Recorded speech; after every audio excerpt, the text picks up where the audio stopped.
Anda telah mengunduh podcast yang dipaparkan oleh Pendeta Dr. Erastus Sabdono ini dari truth.id/voice. Selamat mendengarkan podcast ini. Shalom saudaraku. Salam sejahtera. Kebenaran hari ini berjudul pengetahuan yang baik dan jahat. Kalimat seperti Allah penting untuk dianalisa. Ini terkait dengan ucapan iblis atau ular di Taman Eden. Dalam teks aslinya adalah Vihitem Elohim. Nah, iblis berkata bahwa manusia kalau makan buah yang dilarang Allah itu malah akan menjadi seperti Allah, tahu tentang yang baik dan jahat. Saudara, Allah bukan tidak ingin manusia menjadi seperti Dia.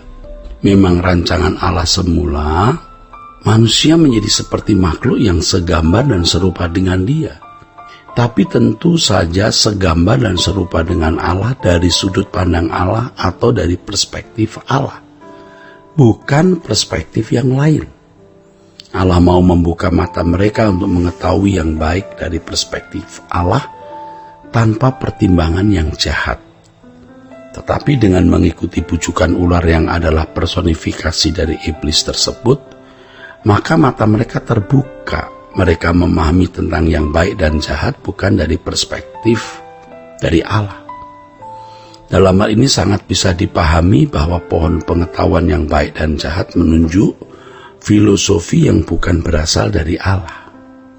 Ini bertentangan atau bertolak belakang dengan pohon kehidupan yang sebenarnya figuratif dari kebenaran Allah. Ya, jadi pohon pengetahuan yang baik dan jahat itu menunjuk filosofi yang bukan berasal dari Allah atau bertolak belakang dari pohon kehidupan, ya, yang sebenarnya secara kiasan pohon kehidupan itu kebenaran dari Allah. Jadi Adam dan Hawa mengkonsumsi buah dari pohon pengetahuan tentang yang baik dan jahat, artinya mendapat asupan filosofi yang bukan dari Allah di dalam pikiran mereka, sehingga hal itu merusak pikiran mereka.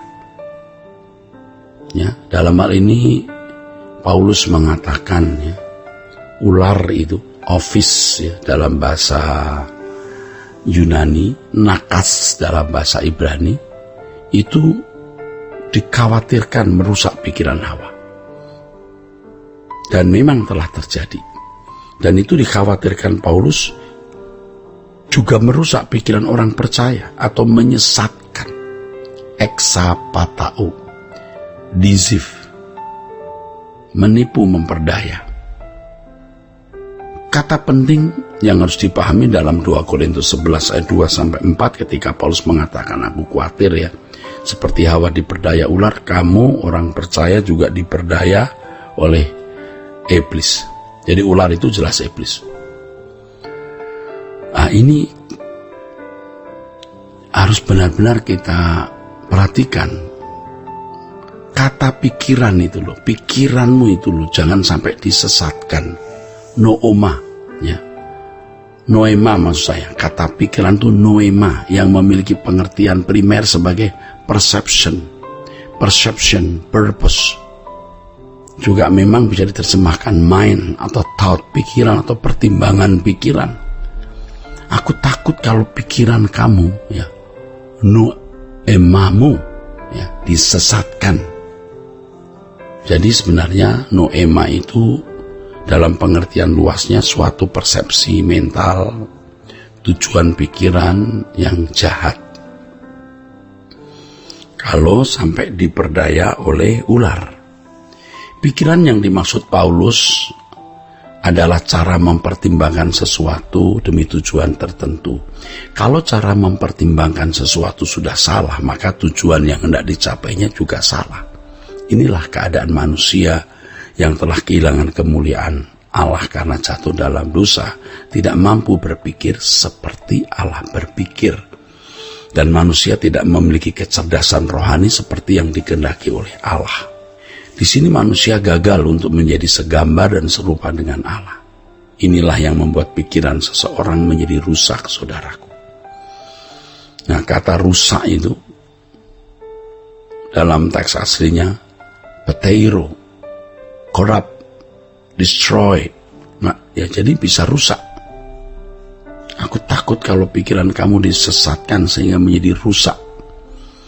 Tentu saja penyesatan pikiran ini terjadi melalui proses panjang, tidak dalam waktu singkat.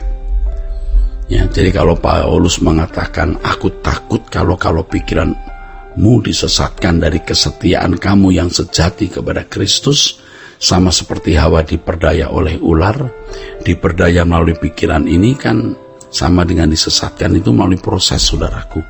Jadi bukan satu kali tindakan membuat orang menjadi sesat. Dan ini membuka wawasan kita terhadap framen yang sejati, yang asli, yang terjadi di Taman Eden itu. Jadi pergumulan manusia pertama untuk mengisi pikirannya, apakah mengisi dengan kebenaran dari Allah atau dari kuasa kegelapan. Kita harus melihat Alkitab dengan kacamata dewasa, saudaraku. Jadi kalau kita memahami buah dari pohon pengetahuan yang baik dan jahat sekedar buah secara rafiah, itu tidak matang, tidak dewasa. Ya memang tidak salah, tidak menjadi sesat karena hal itu, tetapi tidak berimplikasi secara tepat jika dikenakan dalam kehidupan orang Kristen atau orang percaya ini. Nah, implikasinya bagi kita adalah bahwa kita harus mengkonsumsi kebenaran terus-menerus supaya menjadi makin seperti Kristus, atau membiarkan pikiran kita diisi oleh filosofi dunia sehingga persepsi-persepsi kita membuat kita tidak mengerti, tidak mampu mengerti kehendak Allah, apa yang baik, yang berkenan, dan yang sempurna. Kita ada dalam perjalanan waktu, saudaraku. Kita harus menghadapi kuasa gelap ini, dikalahkan atau mengalahkan. Ini sebuah kompetisi atau persaingan antara Tuhan dan kuasa jahat di dalam hidup kita. Dan peperangan itu dimulai di dalam pikiran kita, saudaraku.